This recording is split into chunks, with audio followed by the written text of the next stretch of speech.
दोस्तों, क्या आपने कभी सोचा है कि जो ये जेली आप मजे से खाते हैं, जो आइसक्रीम बच्चों को खुशी से खिलाते हैं और जो कैप्सूल आप बिना सवाल निकल लेते हैं, अगर उन्हीं के अंदर जानवरों की हड्डियां और चमड़ी छिपी हो? तो आज की इस वीडियो में हम जानेंगे जिलेटिन यानी जिलेटिन का पूरा सच, साइंस, फूड, मेडिसिन और वो बातें जो ज्यादातर कंपनियां आपको नहीं बताती। सबसे पहले तो ये जानिए कि जिलेटिन होता क्या है। देखिए, ये जो जिलेटिन है वो दिखने में ट्रांसपेरेंट यानी पारदर्शी होता है। इसका कोई रंग नहीं होता, यानी ये कलरलेस होता है। इसमें ना तो कोई टेस्ट और ना ही कोई स्मेल होती है। आपको लगता होगा कि जिलेटिन कोई केमिकल है, पर असल में ऐसा कुछ नहीं है, बल्कि ये एक नेचुरल प्रोटीन है जो जानवरों के शरीर से निकलता है। कैसे? आइए मैं बताता हूँ। दरअसल जिलेटिन बनाया जाता है कोलेजन से, और आपको ये तो पता ही होगा कि कोलेजन हड्डियों, चमड़ी और जोड़ने वाले टिश्यूज में पाया जाता है। ये हड्डियां किसी इंसान या फिर किसी और जीव की नहीं होती, बल्कि ये ज्यादातर गाय या भैंस, सुअर और मछली की हड्डियां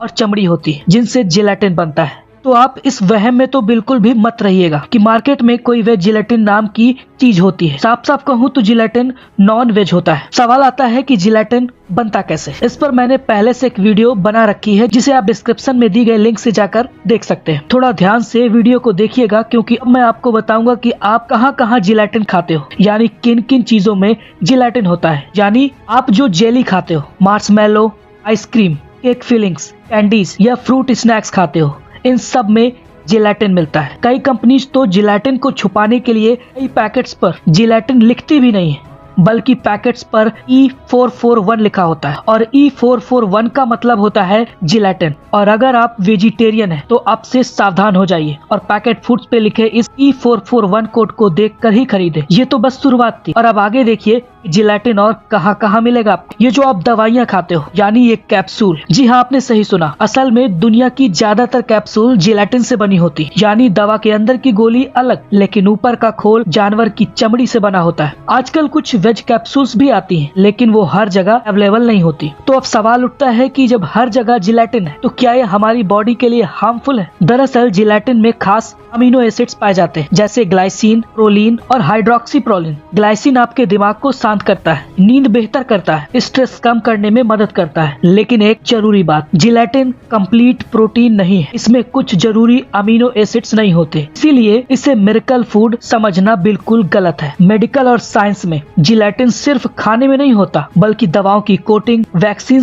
के स्टेबलाइजर, घाव भरने वाली पट्टियों में और आर्टिफिशियल टिश्यू रिसर्च में हर जगह जिलेटिन मौजूद होता है, क्योंकि ये शरीर के टिश्यू जैसा बिहेव करता है और धीरे धीरे घुल जाता है। एक और तरह का भी जिलेटिन होता है, जी हाँ, बैलिस्टिक जिलेटिन। इसका इस्तेमाल बुलेट टेस्टिंग में होता है। ये इंसानी मांसपेशियों जैसा होता है, और बुलेट कितनी गहराई तक जाएगी ये जानने के लिए इसका प्रयोग होता है। यानी वही जिलेटिन जो जेली में है, वही गन्स की टेस्टिंग में भी। आपके घरों में ये जो कॉस्मेटिक्स यूज होता है, जैसे face mask, skin tightening creams, nail straighteners, hair products, इन सब में भी जिलेटिन होता है। बहुत लोगों को लगता है कि जिलेटिन से मैड काउ डिसीज फैल सकती है। आपको बता दूं कि जांच में ये प्रूफ हो चुका है कि सही तरीके से बना जिलेटिन बीमारी नहीं फैलाता। इसीलिए यूरोपियन फूड अथॉरिटीज जिलेटिन को सेफ मानती।